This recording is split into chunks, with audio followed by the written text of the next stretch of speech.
Afternoon. Afternoon, my friend. How we doing? I'm good, dude. I'm really good, man. Had a great day.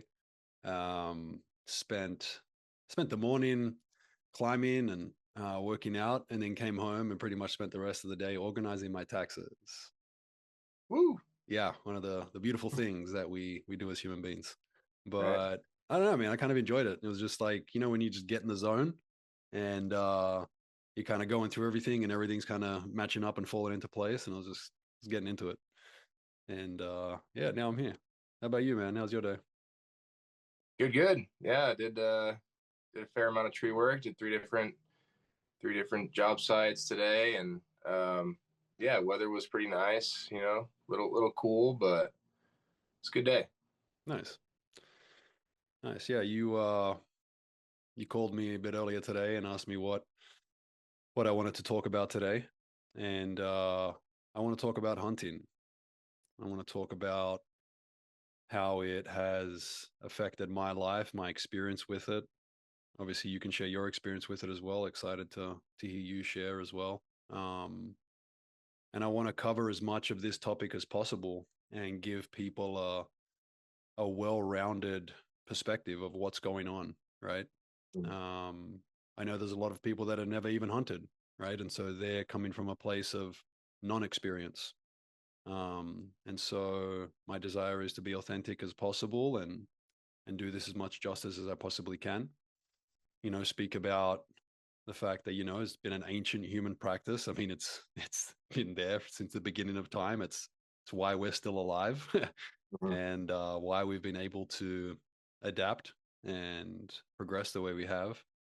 Talk about the difference between like hunting as domination and hunting as a relationship of interconnectedness with all of life, which I think is really important.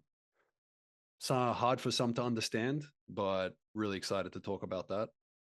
Hunting versus industrial meat systems, which is kind of insane to me. Um, and just share perspectives and experience with no idea of what is right and what is wrong because there is no right and wrong, and remain open and loving as we go through it. So that's what I want to talk about. Yeah, man, this is a topic, as you know, that I love. It's very close to my heart.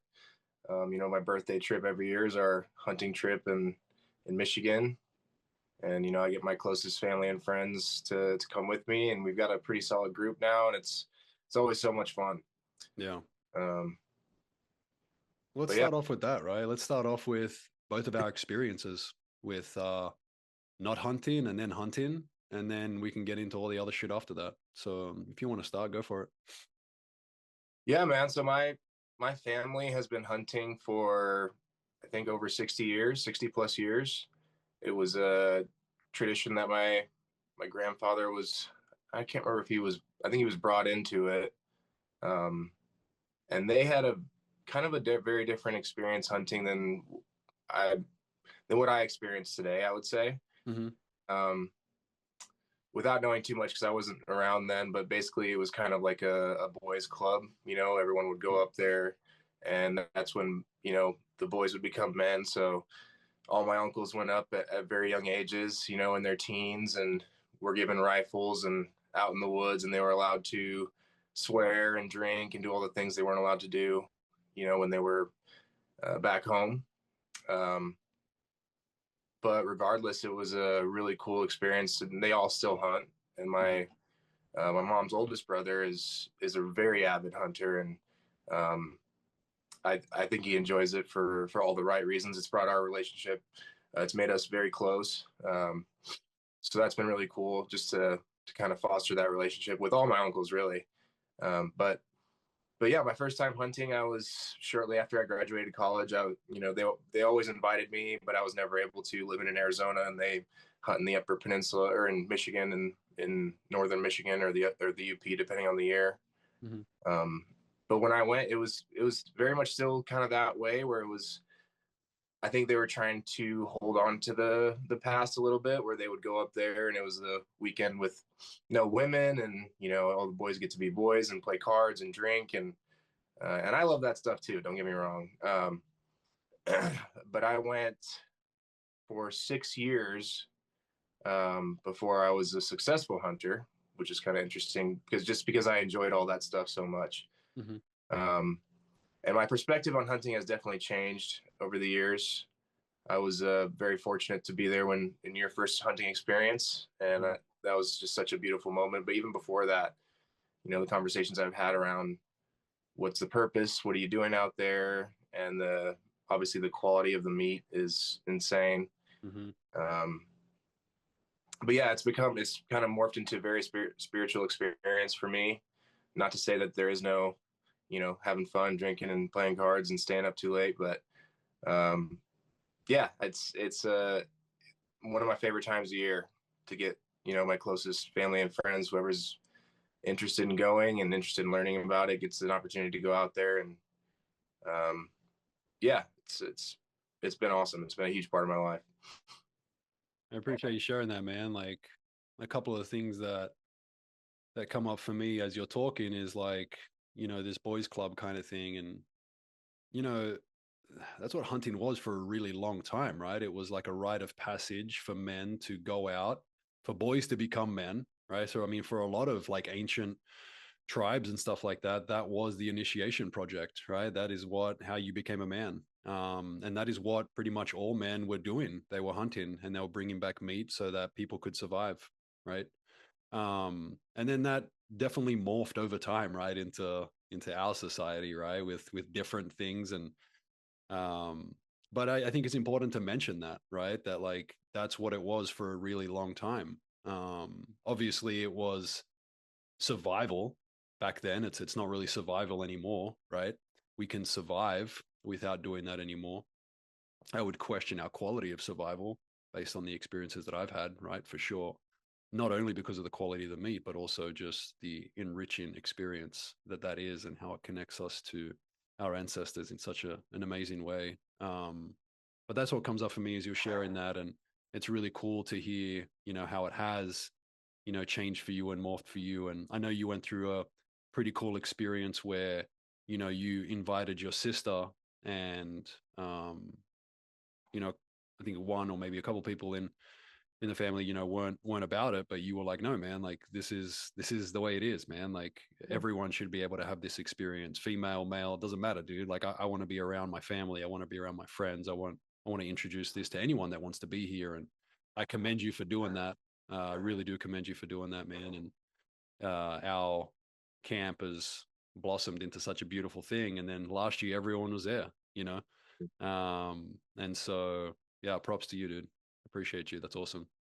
Yeah, that was a tough time. I wasn't sure how deep in the weeds I wanted to get on that Yeah. subject necessarily, but yeah, there came a time when my sister wanted to come along and she basically wasn't welcome. And that was tough for me to hear, especially because our camp was shrinking so much. I think there was only like five like consistent guys going every year, and so I was like, well, let's open it up, and it was shut down. And she went with another camp, and she's an incredible hunter. I mean, she's a lot more successful than I am. She went her first year and was able to harvest a beautiful buck, and luckily, we formed our own camp, a new camp, and she was able to come with us ever since. And it's been a pleasure having her, and she's been successful again and again. And like you said, this past year, kind of everything came full circle, and some of the people that didn't want her in the camp ended up coming along and enjoying the whole camp and the whole experience. So that was really cool to see that finally come full circle this past season. Yeah. I think it's important, man, right? Like we're talking about it, like being authentic, right? Mm. And not pushing to the side what feels, most aligned for you. And by doing that, you give other people a chance to change, right? And open up. And that's exactly what happened. And I thought that was really, really cool. Um, sharing my experience. And so I grew up in Australia. My dad was a hunter. And so he would take us hunting when I was younger.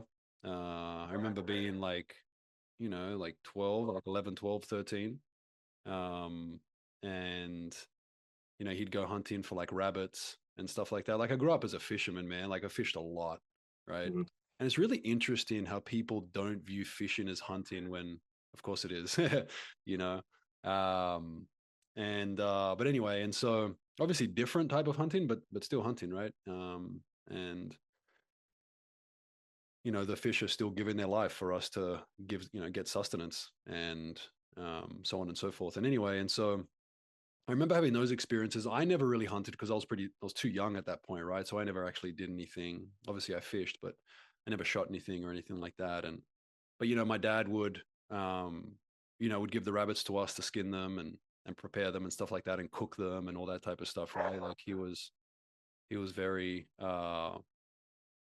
hands on when it came to that stuff and wanted us to learn as much of that stuff as we could, which I was very grateful for. It was really cool. I was never squeamish around that stuff. You know what I mean? Like it was all pretty easy for me to do. And so, and then like when I left Australia, I wasn't around hunting for a long time, dude, like over 20 years. Right. And then I've always been like, obviously very into the outdoors, rock climbing, hiking, all that type of stuff. And then you invited me to come hunting your hunting camp. And for like 2 years previous to that, all I'd been doing is like reading hunting books and watching like, different hunting shows. And I was all about it, dude. Like I remember watching Alone. There's a TV show called Alone, which is so cool, dude. If you guys haven't seen it, you should definitely watch it. It's like the ultimate Survivor show. It's what Survivor should have always been, pretty much. Mhm. Um, and they go out there and they live off whatever they can get, right? Whether it's berries or moss or fish or animals or whatever it is with primitive tools and so on and so forth. And I was just so intrigued about that, and the skills that these people had. And I was just like, wow, man, like that is so cool to be able to do all the things you're doing right now and be able to survive. Like, dude, how many people could survive right now, like in this world, if you threw them out there and said, hey, man, here you go. Like, here's a knife, here's a traditional bow, here's a flint, to make some fire, and off you go, dude. See what you got. Like how many people could do that? Very few, man. Very, very few. And this is what we had to do for a very long time, man, for a lot longer than we've been doing what we've been doing, right? And we lost that so quick, like so quick. And so I got very intrigued about all that type of stuff. And so when you invited me, I felt very ready, Um, and that first experience, man, of harvesting that animal, taking that animal's life was very emotional and spiritual. Um, I definitely cried. Um, Tears of sadness, tears of grieving, tears of gratitude, appreciation. I don't know where all they're coming from, but they're coming from everywhere, dude. It was a very emotional experience, and I remember in that moment, it was like, man, I got to do more of this. Like, I need to. Like, it brought me closer to life than anything else ever had in my entire life. It made me feel a part of everything more than anything had in my entire life. The interconnectedness I felt as a part of life was crazy, dude. And I'd been eating meat for a long time. I mean, I was vegetarian for like 5 years, but other than that, I've been eating meat my whole life. I really enjoy offering myself different experiences. That's why I was vegetarian for 5 years and stuff. I like to experience all different things in life. And so, um, but I remember there was more for me. I was like, dude, there's more for me here. Like that there's more for me to understand. There's more wisdom for me to get out of this practice. And so, as you know, I kind of went all in, dude. Bought a bow. I've been shooting that for a while now. I've been bow hunting for a while now. Became a hunting guide in Idaho. Been doing that for 2 years now. Been learning so much, because hunting in America, America's not great at any. America's not a great at most things, but something that they're really good at is their regulatory system around hunting. Right? Not many other countries have such a good regulatory system, and uh, and so really you can only hunt for let's say on average 3 months a year, depending on where you are, and that's not with a gun. Like that's, with if you were to hunt with a bow, with a gun, with a muzzle loader, with all the different things, then you could probably string together 3 months. You know what I mean? But you don't really get that much time to hunt. It's not like any other sport. And I don't want to call it a sport, but again, there's a side to it that they view it as a sport, right? And it's not like anything else like that you can just go out there and do. Like I can rock climb anytime I want, right? Again, I don't view that as a sport, but a lot of people do. but these are just like activities or experiences that you can just go do whenever you want. And hunting, you can't go and do it whenever you want, right? Um, and so I'm like, all right, well, how do I do more of this and gain the wisdom I desire from this if I can only do it 3 months a year and it costs a lot of money to do it in different states? And so becoming a hunting guide was pretty much my way of jumping all in, right? And I'm so grateful for that. The things that I've learned, the experiences I've had. I mean, dude, I'm pretty much, I mean, but to share with people, like, our hunting camp is 3.5 hour horse ride into the Frank Church Wilderness, which is like the steepest country in America. I don't see another human being besides the guides and the clients that come in that we're guiding for the whole 3 months that I'm there. I see bears everywhere. I saw 16 bears in 1 week last season. Wolves, coyotes, elk, deer. I mean, you name it, man. And to be in that environment, you very quickly realize, like, oh, okay, wow, we're a part of this. Mm-hmm. And not many people have really had that experience and understand that we are a part of it. Like conceptually, they're like, oh yeah, we're a part of it, but like they don't really get it, man. Um, like we're predators, dude. Right? Mm-hmm. That's what we are, right? And to not acknowledge that fact, I think you're doing yourself a disservice. And there's nothing wrong with predators, right? It's like it's not like you look at a lion and be like, "Oh, I don't like lions because they're predators and they kill other things." Like, no, man, like it's a lion, dude. It does what it does, right?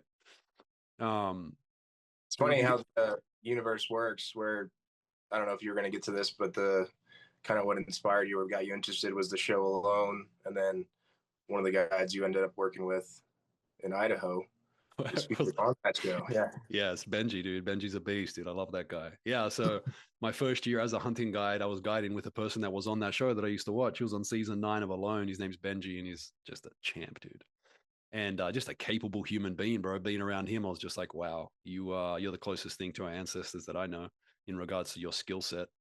Um, and so that's been my experience, man. And I continue to do so. I continue to hunt. I continue to be a part of it as much as I possibly can. Um, and it's been really cool having conversations with people, man. Like there are a lot of people that just don't understand. There are a lot of people that have a very firm stance on not hunting and not agreeing with it and stuff like that. And that's fine, dude. Like I honor that. That's great, bro. Like I'm glad that you're for something and you have a certain stance on something. I do enjoy the ability to have conversations about everything and anything. Not everyone's able to do that, especially with things that they're attached to or identified with. But I've had some really great conversations. And, one of the things I share a lot with people is we are pieces of life that need to eat life to sustain life. And you can chop that up any way you want, man, but that's what it is. And so whether we're eating animals, whether we're eating plants, whether we're eating fish, it's all life. And some people decide to put like a hierarchy on life and say, well, like this is a more important piece of life than this piece of life. So let's kill the plant, but not let's not kill the animal because I think animals are more important than plants or whatever it is, right? Like this idea and this belief system that because an animal has a nervous system that's closer to ours, that we view them in a certain different way than plants and other pieces of life. And I just don't come from that perspective anymore. Um, I have a deeper understanding that all life is equal. All life is equal. There is no difference. It is all here contributing in a beautiful way for everything else to be here. Right. And I don't view myself as separate from that. I used to, when I was younger, I used to think that humans were more important. And I used to come up with all these different hierarchical systems in my mind, right? But I just don't do that anymore because it's just not true. And so it's been really amazing to get out there and see the things I've seen, experience the things I've experienced, and become closer with other parts of life that are just like myself and express themselves in a different way, you know? Yeah. Yeah. I really enjoyed some conversations I've been able to have with people. The one thing that does frustrate me quite a bit, though, is when you have people who eat meat but are against hunting, which once you start talking to them, it's kind of it's you're kind of able to share your perspective and have them see your perspective fairly quickly. At least that's been my experience. But I always thought that was kind of interesting when you come across someone who eats meat but is against hunting. It's like, well, Yeah, I mean, ultimately, I get the fact that not everyone wants to have that experience, right? mm, And so there's people that desire to eat meat but don't want to have that experience. That's one thing. To be against that experience is a whole different thing, right? Because obviously they're indulging in the product of hunting, right? And actually, let's get to that. They're or probably not worse. even, yeah, or worse, dude. Let's be honest, right? So let's talk about that for a little bit, right? So, I mean, ultimately, myself and most people grew up eating factory meat. Let's call it what it is, right? Factory meat, dude. And not only is it unbelievably horrible for you, right? Antibiotics, and you are what you eat eats, and all of those animals are eating grain and corn saturated in glyphosate and all of these different herbicides and pesticides and crap, dude. Mm, And so you have this piece of meat that is just full of toxins, very low nutritional value, very high in fat. Not that fat's bad, but again, fat is what holds toxins in. And so if it's really high in fat, then it has even more toxins in it, right? And so that's what I grew up on. That's what a lot of people grew up on. And that's again only been within the last like 200 years, right? Before that, it was pretty different. Um, Compared to wild game, right? I think the closest that most people get to wild game is like wild caught fish, probably. Not mm-hmm. many people go out of their way to buy wild game meat, right? You can get it for sure. Not as easy to get, but you can definitely get it. So, I mean, the quality of wild game meat, you can't even compare. Can't even compare it, dude. Very low toxic load, very high nutritional content. And then you have like the way the animal lived, right? So you have a factory animal who pretty much grows up. I mean, and it's very wide, right? So you have like regenerative farming, you have different ways, right? But for most of us and most people are eating shit. They're eating animals that have been grown up in a very confined space. Dude, have you driven through like Arizona, man, and seen the feedlots in Arizona? There's not one piece of grass. It's just straight dirt. They're like all like huddled underneath like metal shacks to try and get in the shade. I mean, it's the stench, dude, is crazy, man. Mm-hmm.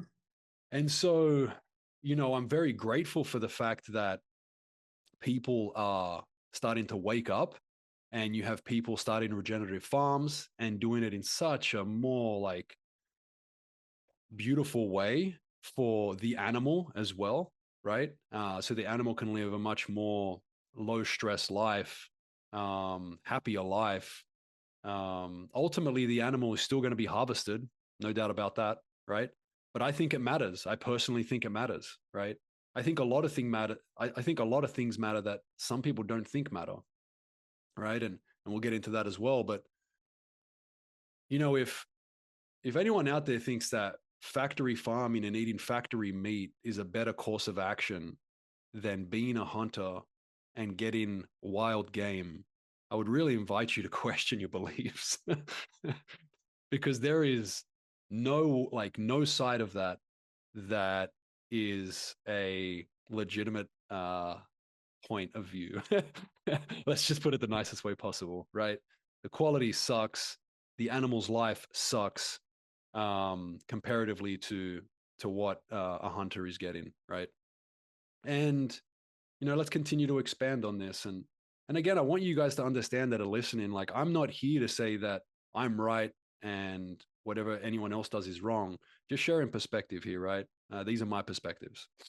And so, something that became very clear to me as a hunter was, and when I used to watch animals and the way they would live, is deer and elk and all these animals, they're only going to die a certain number of ways. They're Mm-hmm. going to die from old age, which is they get so old that they grind down their teeth and they can no longer eat. And so they die of starvation. right? Just brutal. They die of injury, like fighting, right? Or another, like a predator injures it, and so it can no longer live. They die from predators, right? Getting eaten by bears and wolves and mountain lions and all that type of stuff, man. Like eaten alive in some cases, right? Brutal, dude. Like bears will eat baby bears in order to mate with the female again, right? Like dude, nature's brutal, dude. And being out there and watching all this stuff and learning about all this stuff, you start to realize like what's going on, right? Like how unforgiving nature is. Now, as human beings, we have the ability to not be so brutal. We do. A lot of people still are, right? I mean, I view the factory farms as brutal, probably as brutal as it gets, right? I think it's much more brutal than an unconscious hunter going out there and killing an animal because that's a moment. Whereas factory farming is the whole animal's life until it gets put out of its misery, dude, pretty much, right? Many animals. Dude, it's crazy, man.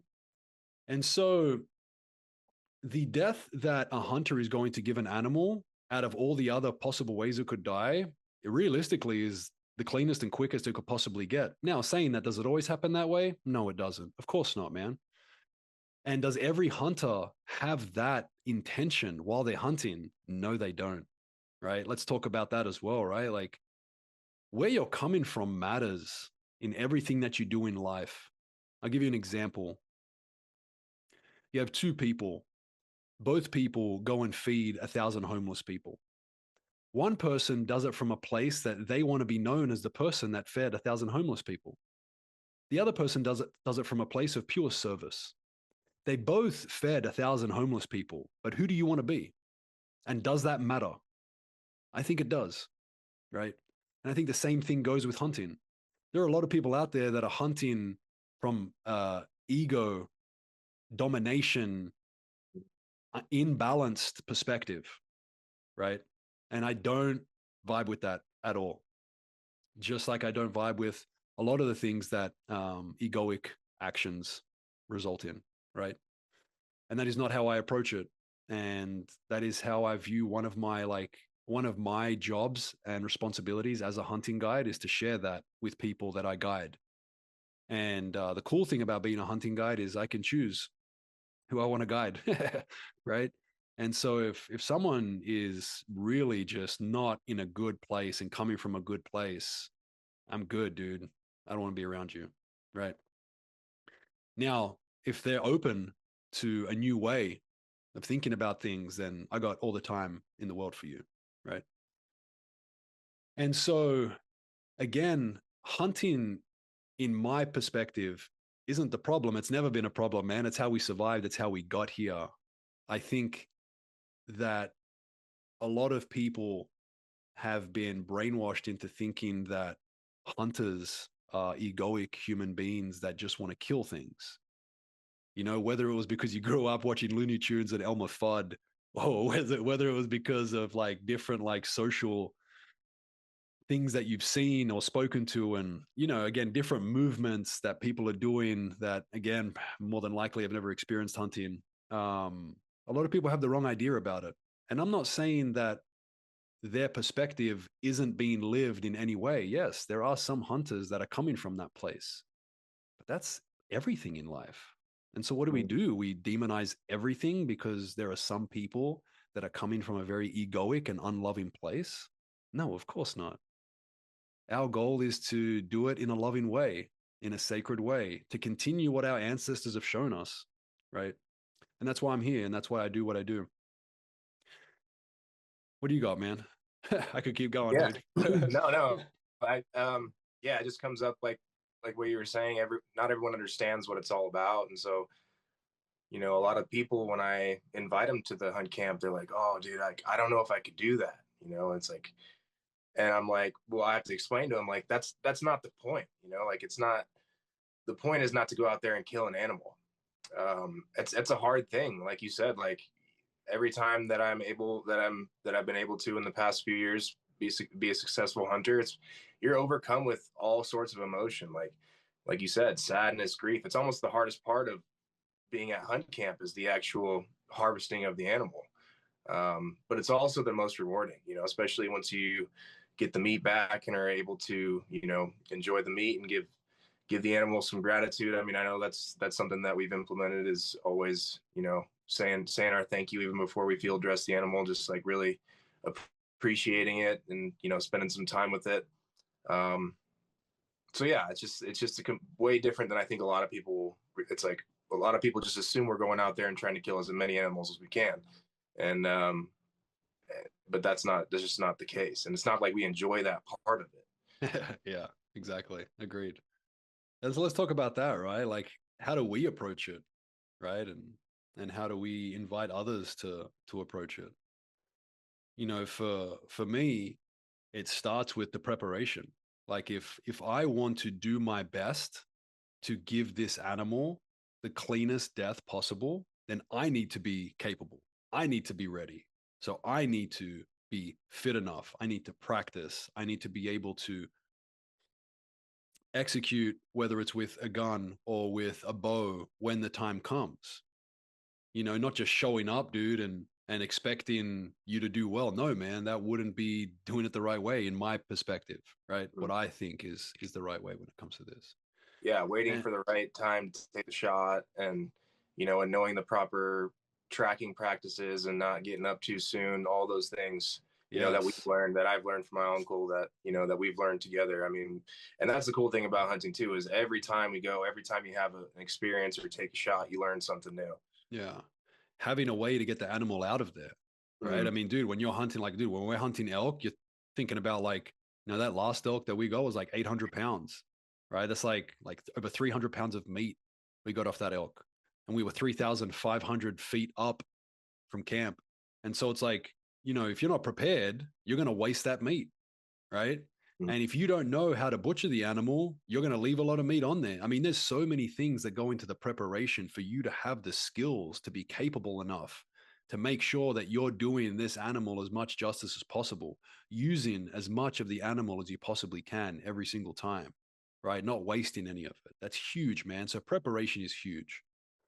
Um, just like all experiences, when it comes to like executing the actual skill in that moment, you can only practice as much as you can when it comes to shooting at targets. You need to have that experience of going out there and doing it again and again. And are you going to make mistakes? Yeah, dude, of course you are. I think it's important though. You need to have that feeling, right? I've had that feeling of not executing a good shot with my bow and the animal like running away and me not finding it. And I had to live with that. And that's important, man. Why? Because it makes me work even harder next time, right? And I do the best I possibly can to make sure that that never happens again. But this is a part of life. Mm. Okay. And again, intention matters. That was not my intention. And I did not take that lightly. And that matters. Right. And then, what comes after? Right. And so then using as much of the animals you possibly can, sharing that with your community. Right. I think that's such a beautiful thing. It's one of my favorite things about hunting is being able to share that meat with so many people within our community. And they're so grateful for it. And it's so amazing.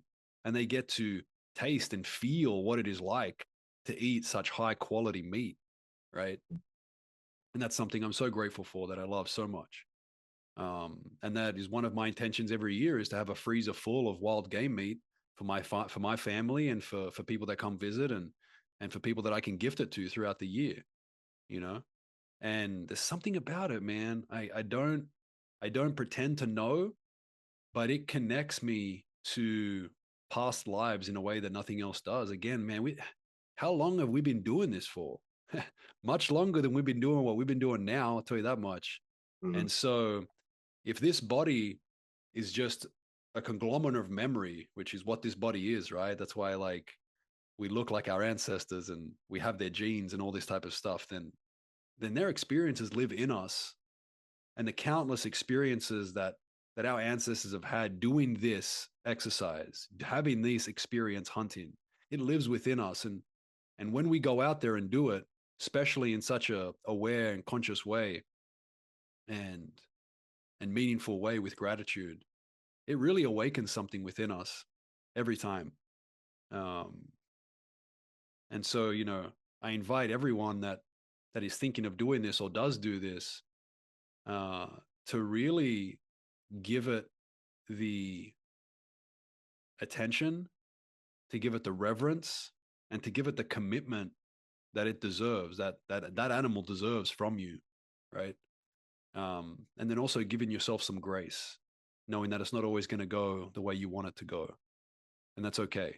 You did your best, right?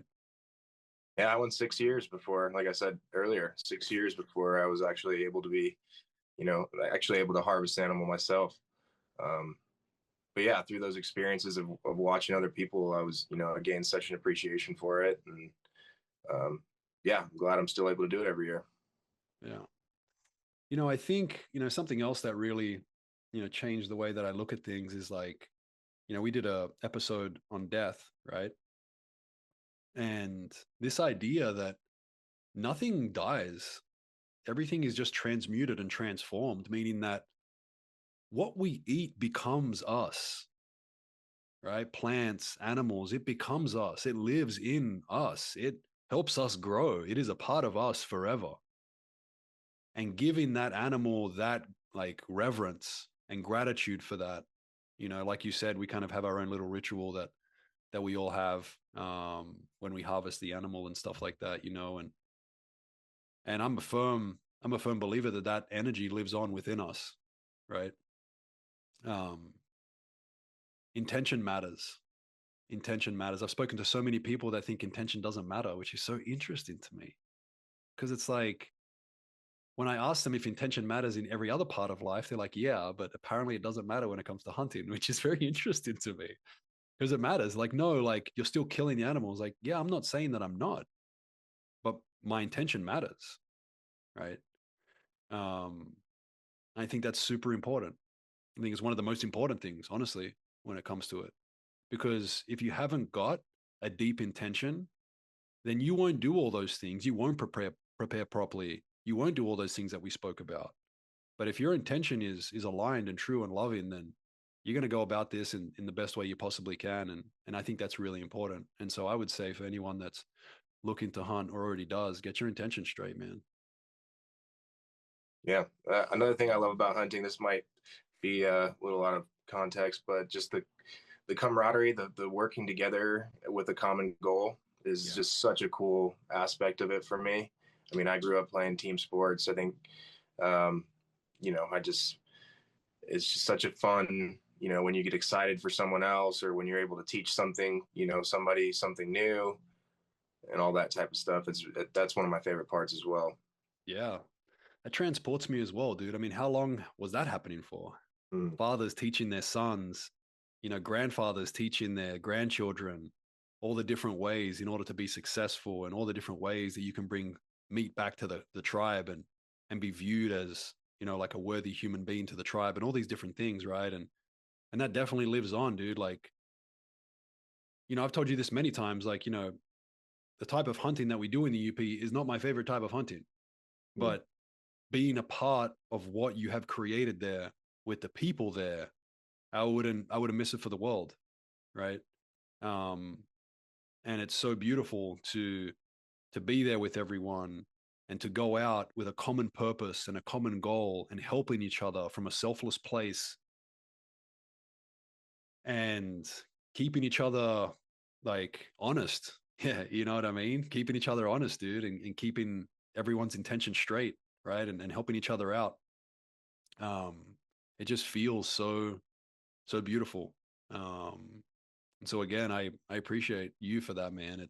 You've created such an amazing space there, and every year it just continues to blossom in the coolest ways, man. You Yeah. know, Yeah. Thanks for saying that, man. yeah, yeah, it's great. Um, and so like let's touch on a couple of like I don't know, I think like dangerous like beliefs, right? So like I think there's a danger of like hiding cruelty behind like oh it's natural or like I'm doing what our ancestors have always done and it's like you got to be honest with yourself, right? Like again, like hunting is hunting, but where are you coming from and why are you doing it, right? And I think it's super important to question yourself and and question others as well, right? And allow them to express themselves. You know, the difference between necessity and excess, right? Like, you know, are you going out there and taking more than you require, than you and your family requires, or are you not? Right? I think the cool thing about the regulations here is it's really hard to do that. You can't really do that unless you're poaching, which some people do, which is crazy, right? Mm. Which is insane. But again, you know, I think that's also really important, right? Another way to kind of bend on that kind of thing that I just said was like, you know, instead of excess, like, are you not using the whole animal? Are you not taking enough? Right? Mm. Are you just going out there killing something and then like, you know, taking the back straps and off you go, or something insane like that, right? Yeah. That's not cool. It's not cool at all. Okay. You know, if you look at nature out there, nature picks bones clean, dude. Mm. Um, and saying that, will that happen anyway? Yes, it will. Right. And again, I think that's another thing to mention is like, you know, it's not like, depending on how you're hunting and what you're hunting, you know, a lot of the animal will get left out there, right? Depending on where you're going. Sometimes it won't. Sometimes you bring the whole animal in, you'll take it to the processor, so on and so forth, and the whole animal will get used. But you know, sometimes if you're hunting elk or something like that, you're out there. I mean, you're taking as much meat as you possibly can, and then the carcass is pretty much left out there, and it's left out there for nature. They'll take care of it, man. Right? Mm. Between coyotes and wolves and all the other things, man, they're gonna take care of it. And so this idea of like wasting anything, nothing actually ever gets wasted unless you bring it all home and waste it and throw it in the bin, pretty much, right? That's how it gets wasted. But out in nature, it's never going to get wasted, dude. It's always going to get used. Um, you know, and I keep saying this, but it's important, you know, consistently asking yourself, you know, where am I coming from? What is my intention while doing this, right? Um,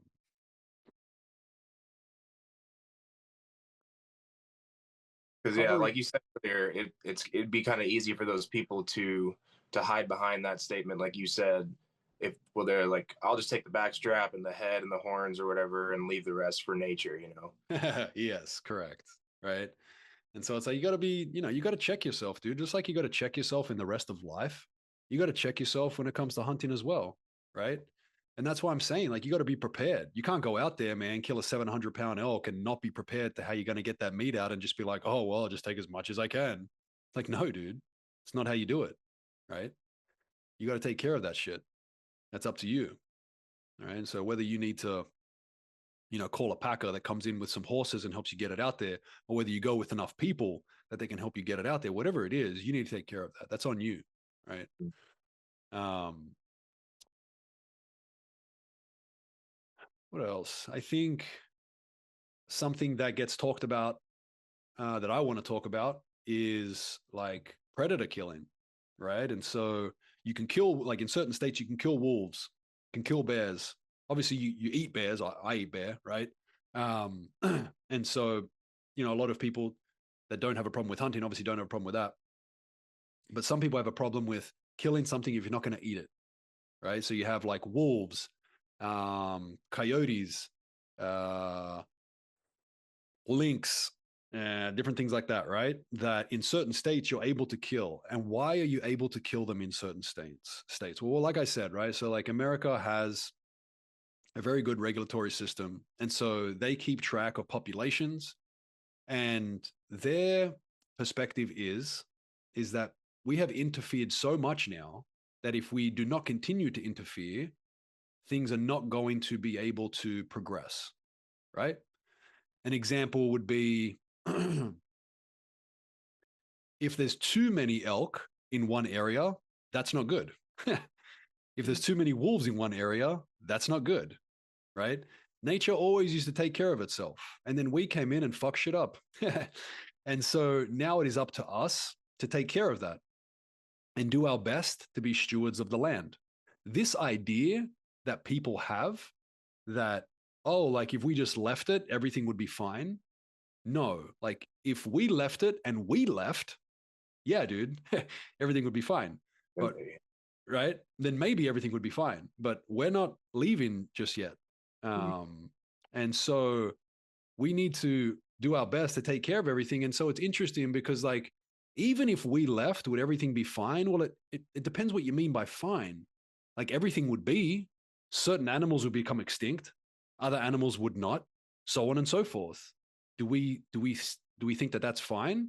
I think it is what it is, right? Like, nature is going to do what nature's going to do. The question that you have to ask yourself now is, do you want us to intervene to make sure certain animals do not become extinct? Or do you want us to completely step back and whatever becomes extinct, or whatever is no longer in a certain place, like that just happens, and we're going to step back and be like, all right, well, we're not going to get involved anymore, right? And so that's a hard question to answer. I'm not here to say what the right answer is or what the wrong answer is. I'm just here to say that we have interfered, and based off our interference, we either have a responsibility to continue to interfere to keep the animals around, or we step back and realize that animals that are here right now will not be here anymore, right? And I would rather they be here. I would rather we take care of it. I would rather that we do our best to make sure that there are healthy populations of animals in every state and in the world. Um, and I know that that seems difficult and hard, but again, that's been happening since the beginning of time, dude. People have been killing predators since the beginning of time. Um, and I think killing is a lot like death, meaning that it is really hard for a lot of people to accept. It's really hard for a lot of people to accept. And I'm not here to say that you need to. I'm just here to say that it's a part of life. Mm-hmm. Death is a part of life. Killing is a part of life, whether you're killing a plant or an animal or stepping on a friggin' ant or a bug or whatever it is, man, that everyone does. It's all the same thing. You can say it's different, but it's not. Everything plays a vital role in this planet, and killing anything is killing anything, right? And so, if that's the case, can we do our best to show up in a loving way, in a conscious way, to honor the animals that we eat, to continue to be stewards of this land in the best way we possibly can, given the information we have, which again is not always great? And can we continue to check in with ourselves? Awesome, man. Is there anything else you wanted to touch on, or you want to leave it at that? Just the last couple of things I would say, like, honoring those that choose not to hunt. Again, I'm not here to say everyone needs to do it. They don't, not everyone has done it throughout all of time, right? Some people do and some people don't, and that's cool. Can we remain open, right? Can we remain open to this as a practice that has been here since the beginning of time, before religion, before anything else, right? Can we remain open and seek to understand that which we do not?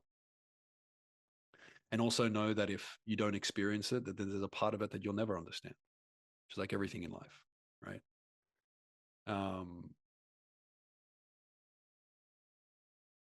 And I'll close it with this. It's a question that I think a lot of people who haven't had this experience are troubled by. And the question is, can you kill without closing your heart?